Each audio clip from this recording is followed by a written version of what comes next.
seja muito bem-vindo, muito bem-vinda ao Sindicato em Ação da TV Urbana, em parceria com a TV Científico RS. E nós estamos de volta, depois de mais de um ano reprisando programas da RS Rádio, estamos aqui novamente de titulares do nosso Sindicato em Ação. Você sabe muito bem que vai ao ar todos os sábados, 20 horas, na TV Urbana, canais 55.1, UHF e 11 da NET. E por estarmos ainda, infelizmente, em tempos de pandemia, estamos transmitindo de nossas casas, de nossas residências, e o tema justamente é esse hoje, pandemia do coronavírus, que ainda nos aflige e aflige muito. Para falar sobre esse tema importantíssimo que está nos impactando, algo, eu diria, talvez inédito na nossa história, pelo menos na história recente brasileira, é algo inédito, né? Uma pandemia deste porte. Nós vamos falar com duas gestoras de importantes hospitais do interior do estado, aqui do Rio Grande do Sul. A Thaís Aramburu, que é gestora do Hospital Santa Casa de Uruguaiana, e a Rosane Schiavo, que é gestora do Hospital Bom Pastor de Ijuí.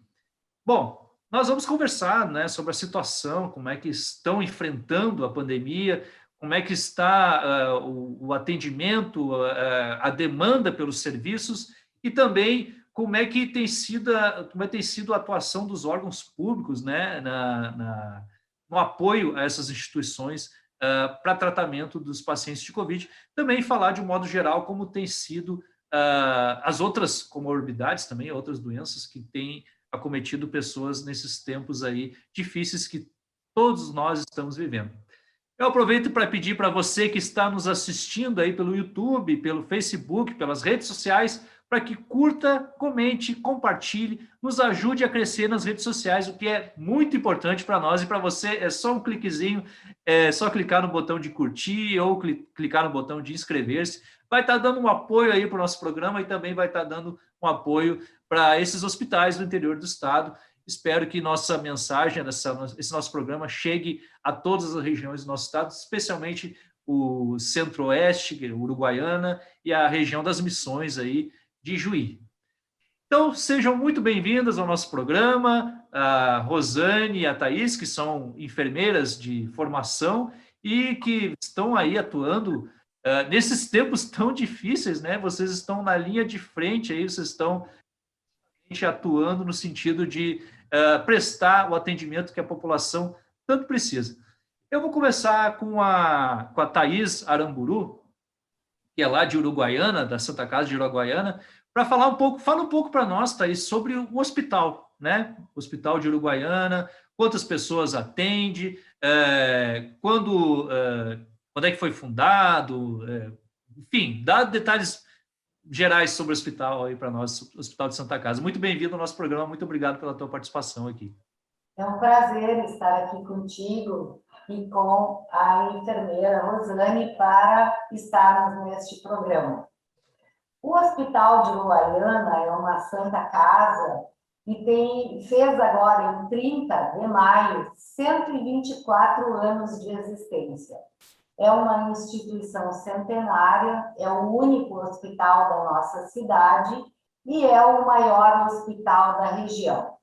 Nós fazemos parte aqui em Uruguaiana da 10ª Regional de Saúde, que são 11 municípios, e a nossa Santa Casa atende nas especialidades de alta complexidade, neurologia e oncologia, alta complexidade, consultas, cirurgias, UTI, todo, químio, rádio, todo o atendimento, média complexidade, traumato, gastroenterologia, temos uma UTI geral adulto, uma UTI neonatal, uma unidade intermediária neonatal, que a gente chama de U5. Durante os tempos da pandemia, a gente expandiu sobremaneira o nosso hospital devido ao grande afluxo de doentes Covid, da necessidade de atendê-los. Nós somos um hospital que tem 214 leitos, mas hoje nós temos ocupados 170 leitos e temos uma área de cirurgia bastante importante, com grandes especialistas. Temos o nosso hospital comanda a UPA aqui da nossa cidade, e então, em torno da UPA e do nosso hospital, nós temos aproximadamente 810 funcionários.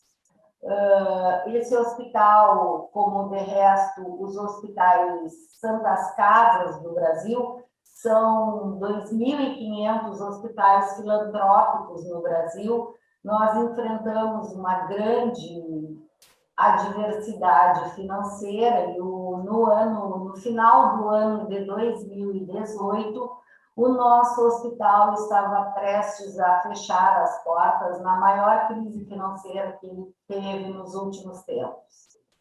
Quando, então, o promotor de justiça da saúde, Dr. Pablo Alfaro, na época, recomendou que o município assumisse a Santa Casa. Nesse momento, eu era a secretária de saúde, eu tenho 38 anos de formada e meu primeiro emprego foi na Santa Casa. Depois eu fui para a Secretaria de Saúde, onde permaneci até o final de 2018. Quando eu era contrária à prefeitura assumir a gestão do hospital, porque já haviam tido 3 experiências anteriores e que, no meu ponto de vista, não foram bem sucedidas, onde havia a mistura da política com a técnica, e isso não dá certo, a meu ver. E eu não era favorável à prefeitura assumir o hospital, até que eu me dei conta que realmente o hospital iria fechar as suas portas. Então eu recomendei ao prefeito, disse: olha, prefeito, eu mudei de ideia. E como diria Winston Churchill, quem não muda de ideia não muda nada. E então, devido à circunstância, eu recomendo ao senhor que assumamos, sim, o hospital da cidade, é o único hospital da cidade, porque senão o senhor vai ser o único prefeito e eu a única secretária de saúde a termos lavado as mãos, como Pôncio Pilatos, na questão do nosso hospital. Mas eu sou especialista em gestão de sistemas públicos de saúde. Eu nunca tinha trabalhado na gestão do hospital, assim como enfermeira. Então, eu imaginava que ele iria chamar uma outra pessoa para a gestão do hospital. E, na minha surpresa, ele me disse: olha, Thaís, eu confio em ti, gostaria que tu assumisse, o promotor também. Aí, então, eu disse para eles: ok, eu assumo, porque é o hospital da minha cidade. É aqui que eu ganhei meu filho, que hoje é médico, trabalha aqui no hospital. É aqui que eu ganhei meu neto, que hoje tem 5 aninhos. E eu amo esse hospital. Esse hospital faz parte da história da minha família e da minha vida. Então, vamos contribuir. E assumi o hospital, então, na virada do ano de 2018 para 2019. Eu saí da Secretaria de Saúde, vim para o hospital, contratei uma empresa especialista em gestão hospitalar, que me assessora, é um assessoramento presencial, 24 horas por dia, 7 dias por semana, e enfrentamos graves dificuldades. O nosso hospital tinha uma dívida, digamos que já elucidada, de 250 milhões de reais, um hospital realmente fechando as portas, os vários serviços que aqui existiam sendo fechados. E durante o ano de 2019, nós fomos progressivamente colocando esses serviços em funcionamento, retomamos pagamento de funcionários e médicos que estavam 6 meses atrasados, já conseguimos pagar o atrasado de todos os funcionários, dos médicos ainda falta. renegociamos dívidas das mais variadas, dívidas com fornecedores, dívidas com energia elétrica, com oxigênio, com luz, com tudo que vocês possam imaginar, o nosso hospital tinha dívidas. Em 2020, foi um ano que nós recebemos algum aporte financeiro para estruturarmos o enfrentamento da pandemia, e 2020 a pandemia foi muito branda aqui na nossa cidade. Antes da senhora falar sobre a pandemia, né, vamos ouvir também a Rosane Schiavo sobre o Hospital Bom Pastor. Até porque foi bom vocês terem feito, arrumado a casa, né? Foi uma coincidência boa, né? Vocês conseguiram arrumar a casa a tempo de enfrentar a pandemia, né? Porque imagina se a pandemia chegasse e vocês estivessem tão grave que estavam, né, em termos financeiros, de gestão, enfim, como a senhora relatou. Mas vamos falar com a Rosane Schiavo agora. Bem-vinda, Rosane. Muito obrigado pela tua participação aqui no nosso programa. Fala um pouquinho para nós sobre o Hospital Bom Pastor. É um hospital, digamos, uma estrutura nova, né? A gente viu algumas imagens ali, está bem bonito, um prédio novo, a gente percebe, né? Fala para nós um pouquinho da história, a estrutura e a história do Hospital Bom Pastor, lá de Juí.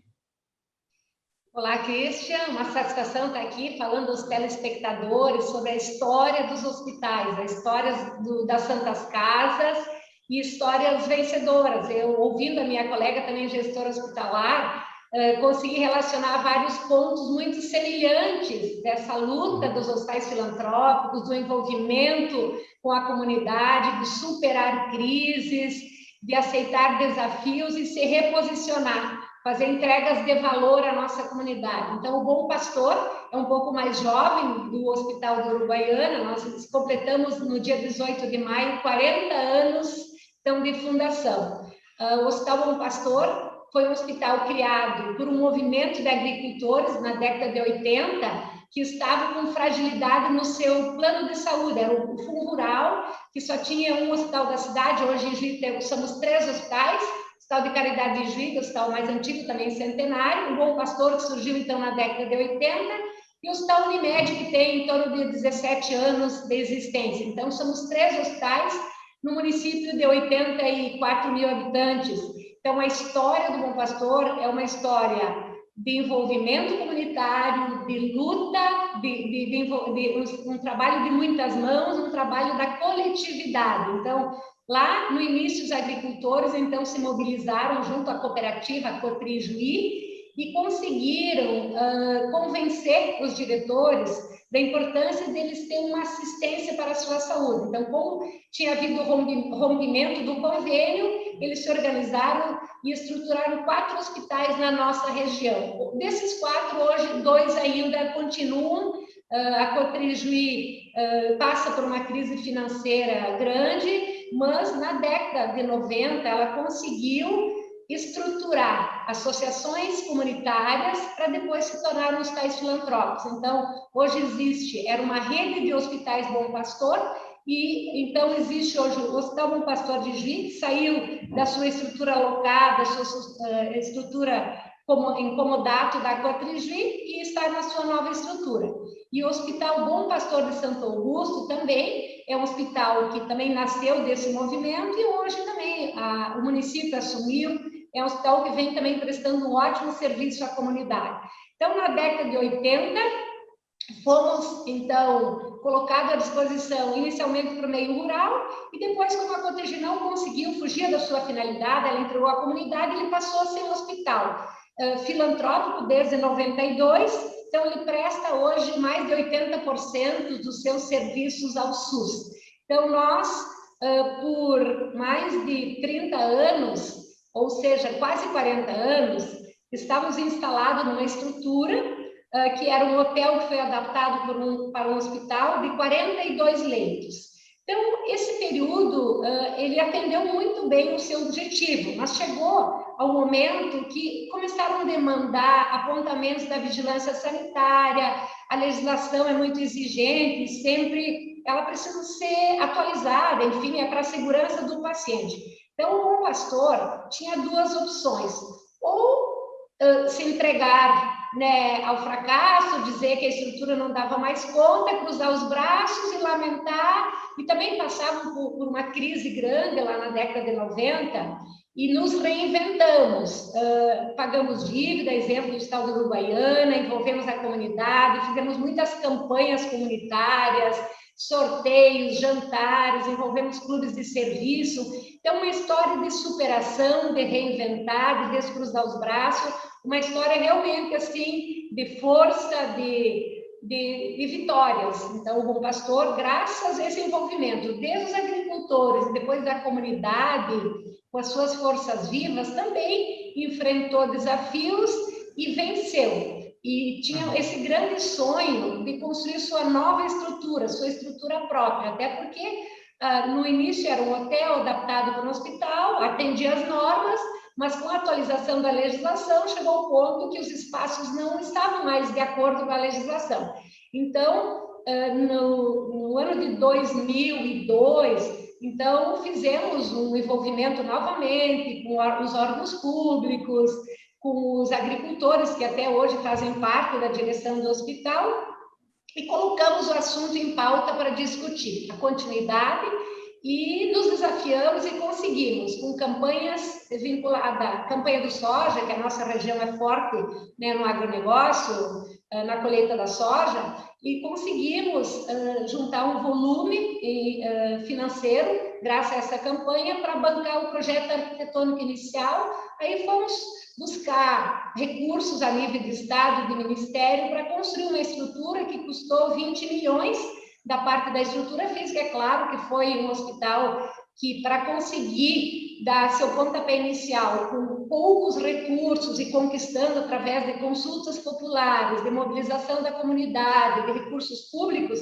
ele demorou quase 15 anos do seu pontapé inicial, da sua pedra fundamental, até a conclusão no ano passado. Então, em plena pandemia, nós conseguimos nos instalar na nova estrutura. Então, estávamos numa estrutura de 42 leitos, 2 salas cirúrgicas, um ambulatório pequeno, de certa forma um pouco precário, também numa localização que era ao lado da BR-285, um espaço um pouco barulhento, e o nosso sonho era um local melhor, próximo de uma área verde, com acessibilidade. Então, esse sonho se conquistou, então, no ano passado, quando conseguimos, com muitos apoios, com muitas mãos, fazer essa entrega à nossa comunidade. Então, uma estrutura de 114 leitos, instalamos 10 leitos de UTI inicialmente, e por solicitação do Estado, mais 4 na sequência, 14 leitos de UTI,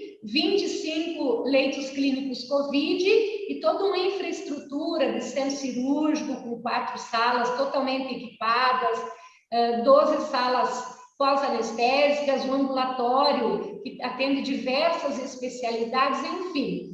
Através de um projeto inovador, da força aí de muitas pessoas, de muitas mãos, conseguimos fazer essa transição em pleno período de pandemia para uma estrutura precária, menor, para uma estrutura maior, num espaço bem privilegiado, que é aqui próximo à universidade, próximo ao Bosque dos Capuchinhos, que é um patrimônio público municipal. Enfim, conseguimos dar um salto de qualidade, conseguimos inovar e fazer, assim, essa entrega à nossa comunidade no momento que ela precisava muito de nós. Então, eu entendo que foi muito recíproco essa ajuda.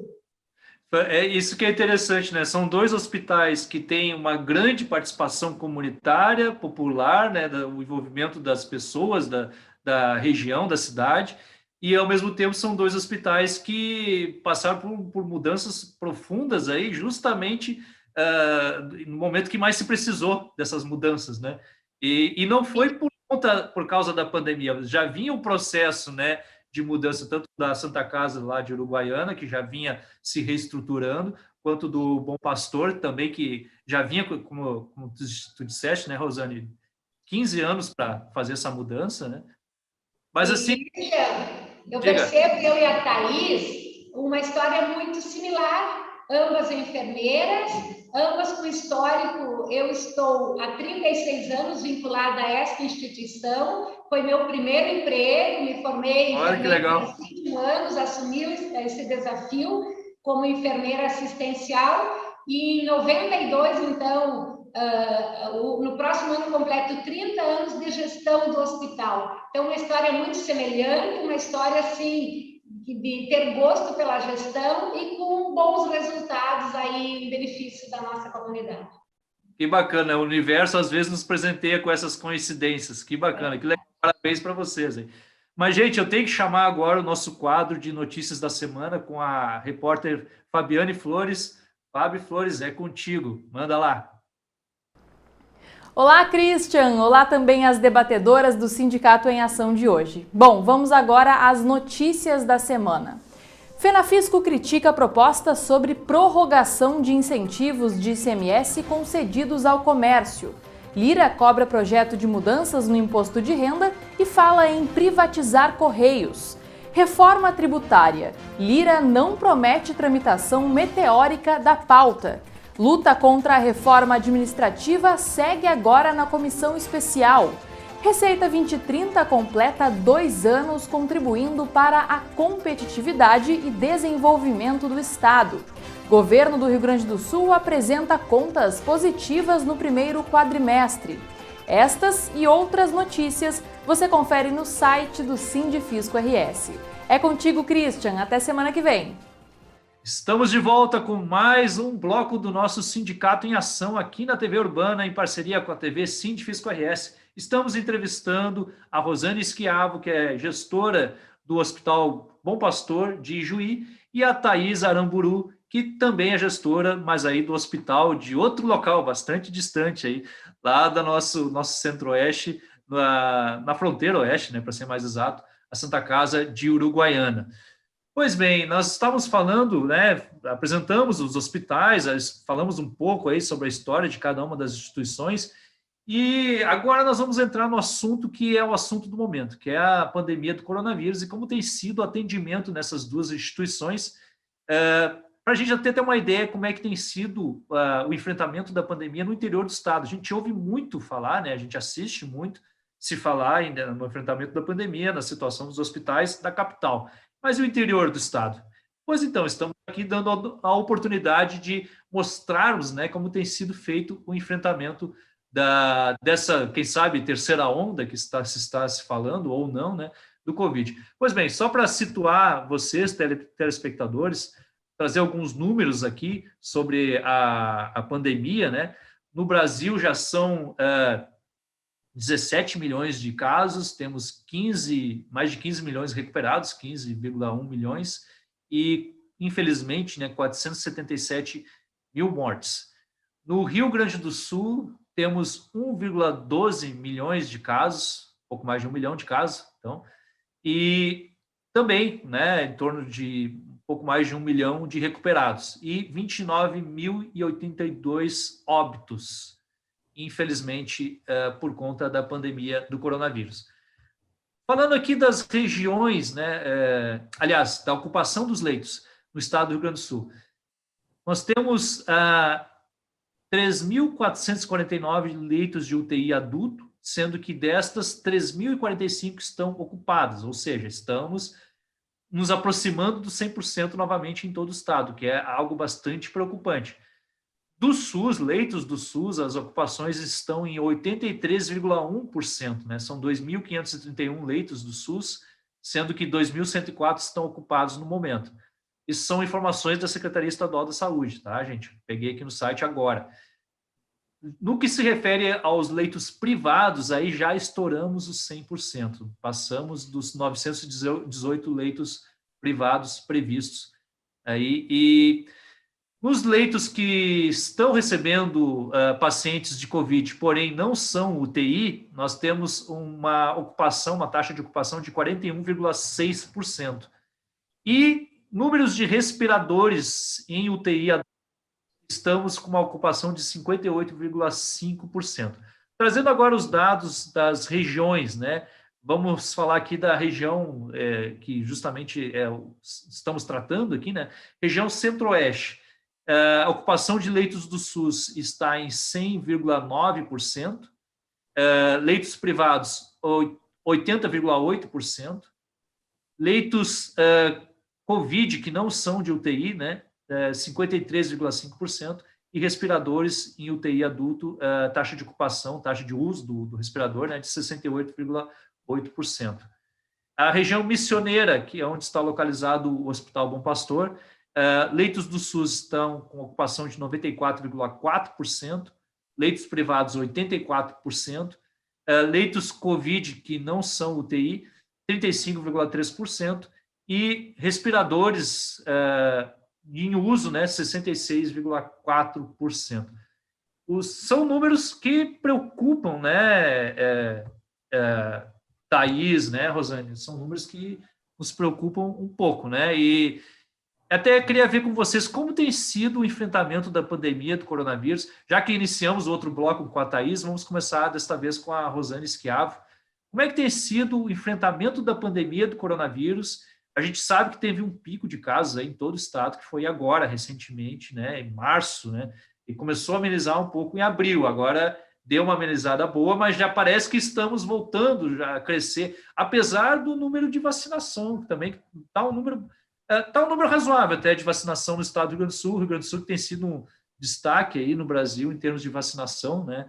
Se formos comparar com outros estados, já temos mais de 5 milhões de vacinados aqui no Rio Grande do Sul, né? Primeira e segunda dose. Primeira dose, 3,5 milhões quase, e 1,6 milhão com a segunda dose. Pois bem, Rosane, como tem sido o enfrentamento da pandemia? Qual foi a época mais crítica? Como vocês têm se virado, né? Eu tenho a questão de ter o suporte do poder público, as pessoas se mobilizaram, também empresas ajudaram. Como é que tem sido? Conta para nós aí o enfrentamento da pandemia. Bem, eu sempre tento ilustrar como um momento muito desafiador para quem está na linha de frente. Então, a nossa equipe, ela demanda muito trabalho, demanda casos graves, demanda participação em mais do que um prestador de serviço. Hoje nós temos carência de profissionais, então, muitas vezes eles fazem dupla ou tripla jornada de trabalho, principalmente a área médica. Está sendo muito exigido desses profissionais. Então, eles precisam, muitas vezes, até de um suporte psicológico e emocional para dar conta de tamanha a exigência emocional, psicológica, por conta de ver as perdas de pacientes, de lutar e, muitas vezes, não conseguir fazer uma entrega dentro da sua expectativa. Então, nós hoje percebemos, nessa nova onda, que pode-se dizer, o mês de março foi um mês do pico mais elevado, onde tivemos 100% da ocupação também dos leitos clínicos, o que não é muito comum. Os leitos clínicos na nossa região giram em torno de 50% a 70% de ocupação, e leitos de UTI, nós estamos numa situação de normalmente 100%, dificilmente tem vagas, até porque Ijuí é polo em saúde, então é muito procurado, facilita o acesso. Nós, no Bom Pastor, dos 14 leitos, normalmente eles estão ocupados. Vaga, um leito, já tem no gerente alguém na fila de espera. Então, o que nós percebemos agora nesse novo momento? Os pacientes que acessam o serviço são pacientes mais jovens e chegam mais graves, ou também evoluem para um quadro clínico grave rapidamente. Então, isso preocupa. Então, se percebe que os idosos estão vacinados, se eles contraem, a doença é um pouco mais leve, não é da intensidade que o jovem. Então, é bem preocupante, o que leva as autoridades da saúde, a nós, profissionais da saúde, a alertar a população para fazer a sua parte, evitar, seguir todos os protocolos instituídos, evitar aglomerações, evitar muita circulação, mas nem sempre se percebe isso. Por mais que o poder público está fiscalizando, eu faço parte também do Conselho de Saúde, que é muito atuante aqui em nossa cidade, está sempre alertando, chamando atenção, mas nem sempre a população atende esse pedido e o que se percebe é alta incidência, então, da circulação do vírus. Então, essa conscientização precisa acontecer. As pessoas têm que usar máscara, e evitar aglomerações, muita circulação, porque quem paga a conta são as vidas, são as famílias, são os órgãos públicos que acabam sendo onerados.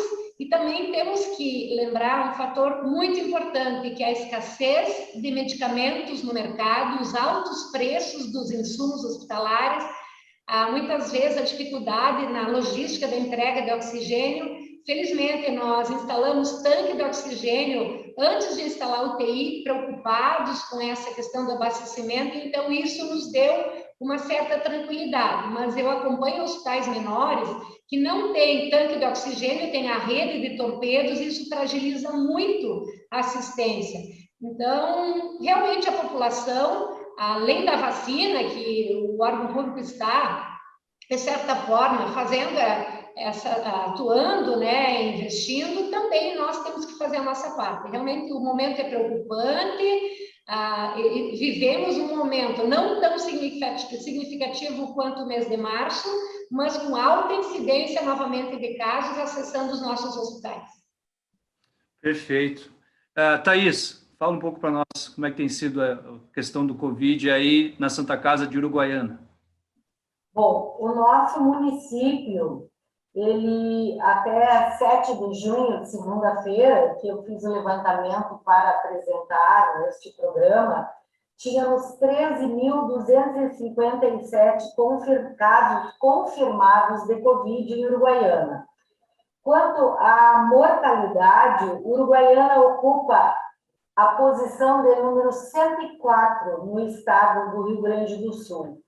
E na nossa região, aqui da fronteira oeste, que são 11 municípios, apesar de sermos o município mais populoso, nós temos uma média de 127 mil habitantes, nós somos o terceiro em óbitos também. O primeiro ainda figura São Gabriel, o segundo Alegrete e o terceiro Uruguaiana.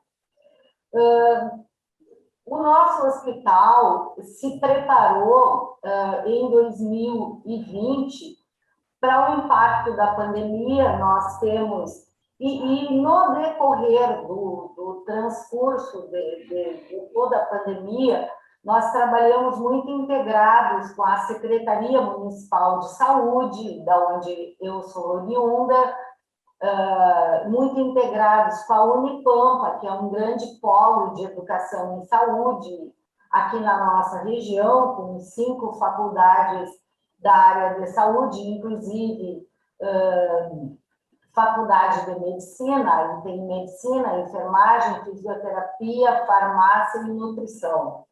Então, nós viemos em conjunto construindo todo a estruturação do enfrentamento da pandemia. Então, nós hoje aqui temos um andar inteiro com 45 leitos para pacientes COVID. Hoje estão internados 35 pacientes, ainda temos 10 leitos vagos, já tivemos 60 pacientes internados nesse andar no mês de abril. Nós construímos 27 leitos de UTI COVID, nós temos a UTI 1 com 10 leitos, a UTI 2 com 11 leitos e a UTI 3 com 6 leitos.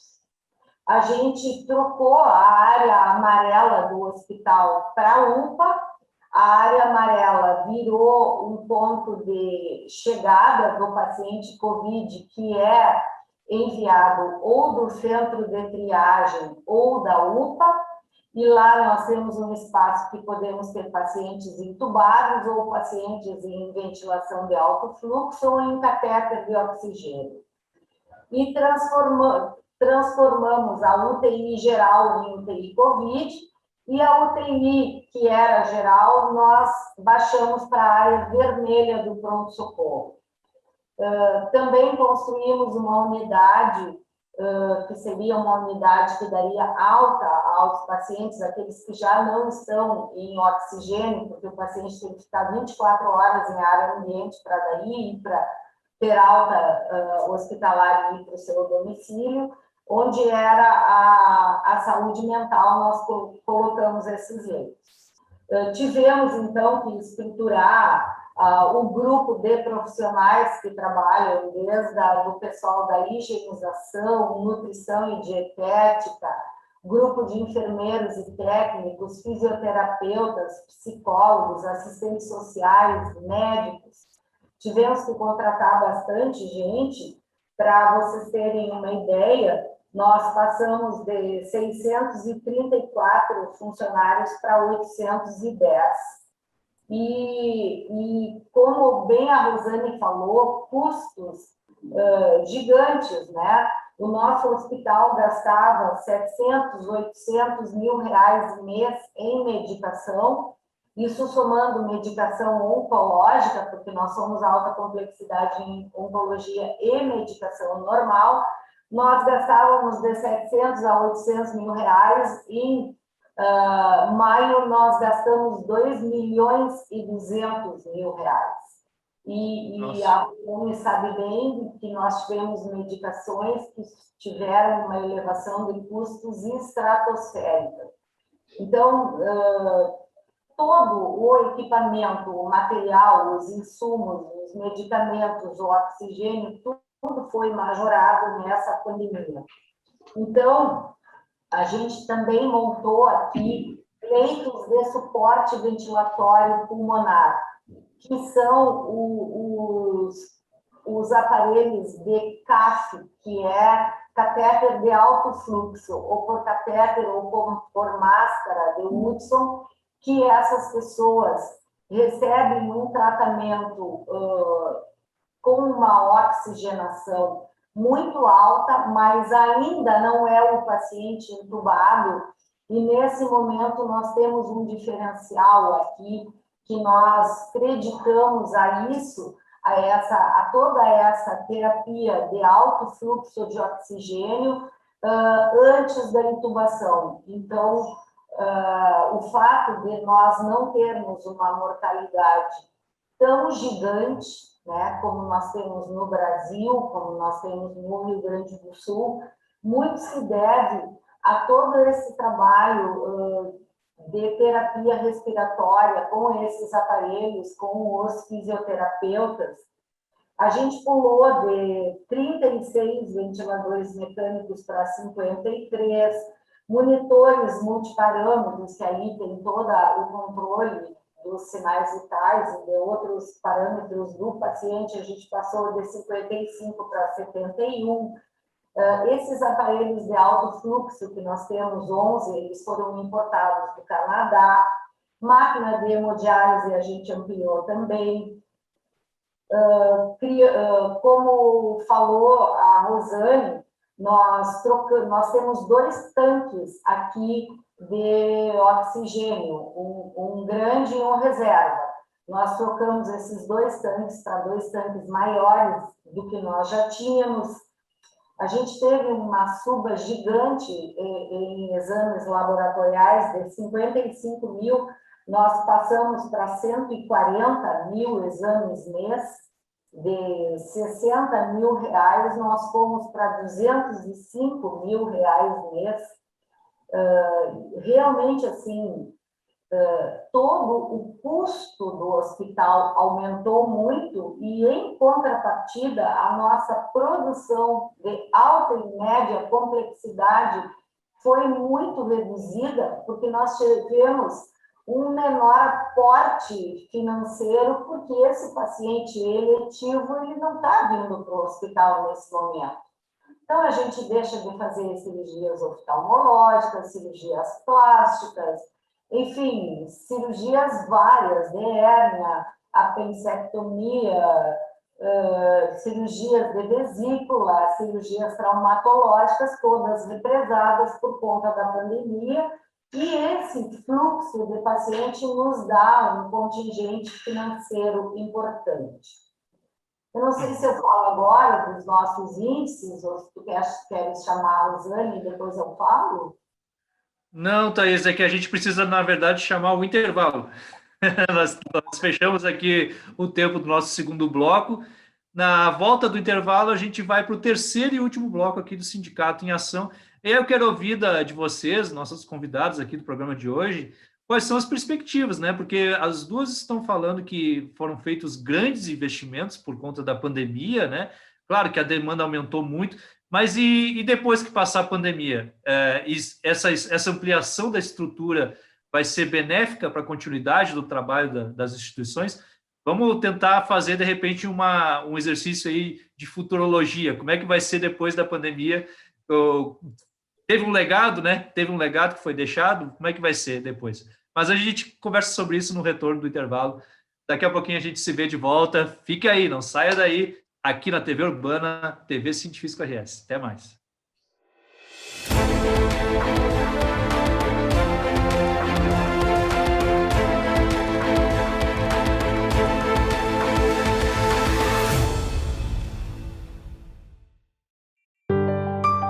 Eu já vi tanta coisa nessa vida. Nasci em 1928. Um ano depois, estourou a terrível crise de 29. Só que eu sou gaúcho e não me abalo por qualquer coisa. Eu sigo em frente. Depois veio a Revolução de 30, a Segunda Guerra, dezenas de planos econômicos e 8 moedas diferentes. Ao longo desses 90 anos, eu segui firme na minha missão. Inovar sempre para apoiar o desenvolvimento da nossa gente. Eu já vi tanta coisa nessa vida. E é por isso que eu digo, não existe desafio no mundo capaz de dobrar o povo do Rio Grande. Banrisul, 90 anos de uma grande história.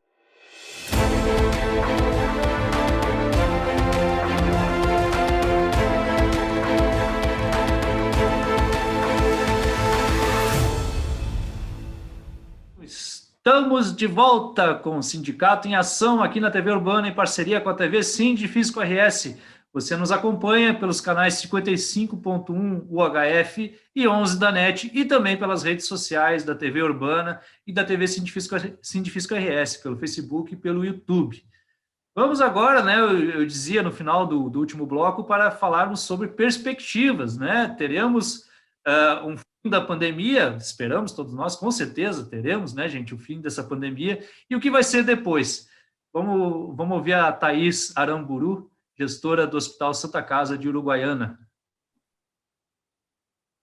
Essa tua pergunta está girando na minha cabeça e eu estou pensando qual o legado da pandemia? Eu acho que nos deixa um legado de solidariedade, nos deixa um legado de união dentro do hospital, nós todos agindo juntos para o benefício do paciente, nos deixa um legado de solidariedade com o ser humano e uma coisa também muito boa que nós conseguimos resgatar é o papel do Hospital Santa Casa de Uruguaiana, a importância da Santa Casa para a comunidade. Tu veja assim, o Juí tem 88 mil habitantes, Uruguaiana tem 127 mil, e Juí tem 3 hospitais, Uruguaiana tem um único hospital. E um hospital que vem de uma crise estrutural e financeira muito grande. Então, hoje, nós temos esse respeito da comunidade pelo nosso trabalho, o que é uma coisa fantástica, porque leva-se muito tempo para adquirir respeitabilidade, ter credenciais para se postar como um hospital que cumpre o seu papel, que assiste o seu doente com qualidade, com resolutividade, e isso leva-se pouco tempo para se perder. Então, nós estamos nesse período de resgate. O que mais me preocupa, fundamentalmente, passada a Covid, que eu não acredito que passe em pouco tempo, porque isso depende da vacinação, nós já estamos vendo que que quanto mais vacinas, menos internação, mas a vacinação no Brasil é muito lenta, nós vamos mais 6 meses, no mínimo, com pandemia. E o problema financeiro que está sendo criado é muito grande. Então, eu espero que os órgãos públicos, que o Ministério da Saúde, que a Secretaria de Estado, que enviem verbas aos hospitais filantrópicos, que nos socorram neste momento com financiamento aos nossos hospitais, com aporte financeiro aos nossos hospitais, para que nós tenhamos condições de sairmos com dignidade de toda essa crise, de tudo que está sendo investido, e o hospital precisa seguir à frente. Então, me preocupa muito a questão financeira do hospital, ao mesmo tempo em que eu fico muito orgulhosa de comandar 810 pessoas que estão realmente se desdobrando, se desvelando na assistência à saúde do próximo, que é o objetivo final de todos nós que trabalhamos com a saúde. Excelente, muito bem colocado. Rosane Schiavo, sua mensagem final e também perspectivas, né, quanto ao fim da pandemia. Bem, eu estava aqui pensando no pós-pandemia ou novo normal. Então, o hospital tem que seguir sua vida com outras atividades, com outras áreas de atuação. Então, nós estamos numa nova estrutura e já estamos, ao mesmo tempo que estamos atendendo os pacientes COVID, já atendemos hoje, de novembro, quando fomos desafiados a atender os leitos clínicos, mais de 350 pacientes acometidos, então, do COVID. E nós, no pós, a nossa UTI, que hoje ela é 100% Covid, nossa solicitação ao governo é que ela passe a ser uma UTI geral adulta, até para dar conta de algumas especialidades que o hospital está se colocando. Vamos nos tornar, já encaminhamos a habilitação para a parte de traumatologia, que é uma grande carência na nossa região, e temos toda a parte de equipamentos, de profissionais e também a UTI pós-Covid. A área de oftalmologia também tem carência hoje, os pacientes precisam se deslocar a mais de 150 quilômetros para buscar, né, essa especialidade. A saúde mental, que hoje é uma especialidade que nós já temos um trabalho consolidado, estamos ampliando essa atuação, até porque tem uma demanda regional represada, e esse período pós-pandemia vai acometer muito as pessoas, a fragilidade emocional, a doença psicológica, enfim. Então, estamos nos preparando, já somos referência, estamos ampliando a nossa capacidade instalada na área de saúde mental. Estamos também fortalecendo a parte ambulatorial, que hoje tem uma tendência das cirurgias por vídeo terem uma menor permanência ou serem ambulatoriais, e fortalecer toda essa parte ambulatorial, que é uma tendência hospital-dia. Então, estamos nos preparando no pós-pandemia para nos tornar viáveis, né, como hospital filantrópico, ofertando novos serviços. Então, concordo com a colega que precisamos desse olhar do órgão público, da área do financiamento. Fomos muito fragilizados financeiramente na pandemia por conta dos altos custos de todos os insumos. Eu estava lembrando de insumo que subiu, teve medicamento que subiu 4.000%, medicamento que custava na área da sedação menos de R$2 e hoje custa R$28. Luvas que custava 90 centavos o par e hoje custa quase R$8 o par. Então, teve, assim, realmente valores absurdos. Inclusive, o Ministério Público está investigando esse abuso, né, da indústria farmacêutica, no momento, assim... É um abuso mesmo. Sempre tem aqueles que se aproveitam da situação. Então, tivemos lições, tivemos, acho que, uma rede de solidariedade nunca vista, assim, um reconhecimento às instituições de saúde, aos profissionais de saúde. Então, eu preciso realmente, assim, reconhecer a nossa equipe, valorizar os profissionais de saúde, ser muito grata a toda essa entrega, a esse voluntariado também da comunidade, ajudando os hospitais, ajudando os pacientes, enfim, acho que fica esse trabalho de muitas mãos, esse engajamento da sociedade e essa valorização das instituições de saúde. Eu acho que conseguimos demonstrar a importância que tem uma Santa Casa, a importância que tem um hospital, a importância que tem um profissional da área de saúde. Eu acho que fica esse legado aí que os órgãos precisam valorizar mais o setor saúde por poder salvar tantas vidas. Claro que perdemos muitas, mas dando o nosso melhor conseguimos realmente fazer a nossa missão, que é salvar vidas. Perfeito. Nós é que agradecemos, né, pelo empenho de vocês, né, pelo trabalho de excelência, né.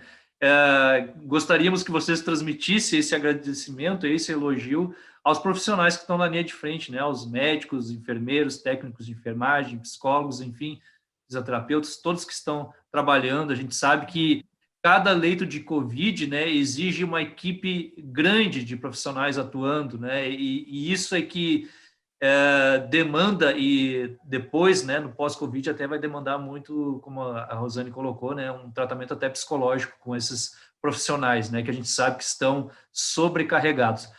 Mas Rosane Schiavo, Thaís Aramburu, muito obrigado pela participação de vocês aqui no nosso Sindicato em Ação. Eu gostaria de agradecer também aos nossos telespectadores pela companhia, pela parceria. É muito bom estar de volta, ainda que estejamos em nossas casas, mas muito em breve estaremos de volta na nossa verdadeira casa, que é o nosso estúdio físico, né, e não virtual, lá na sede do Cientifísico RS.